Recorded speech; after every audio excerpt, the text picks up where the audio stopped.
Another day, another shuffle mga busing. Mga busing mautod niya nga akong 3 times winner nga kanawayon nga ang isyu ani balda ang pako. Og ang tail niya karon no na burag na itibak. Wa naman gugukati man kayo mga busing tungod sa akong kabisi.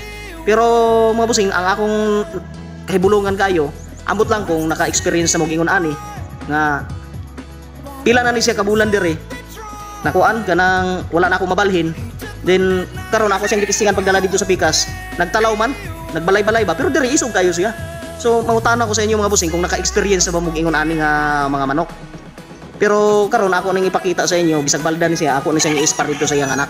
Anawa lang mga busing niya kung unsay inyong masultibahin sa iyang spar o kung unsay inyong masultibahin sa iyang kuan kanang iyang pamatasan karon nga nagbalay-balay naman sugod katong nabutang ni sa ani nga area. Siguro mga 5 months na ni siya dire. June man siguro na ako nigibalhin dire. O kauban ang ubang mga bae. Og ako na lang kung gibutangan og ubang mga laki dire mga busing kay para mamili ang mga bae kung asa ang gwapo. So, mora na mga busing. Naka-experience ba mo gingon ani?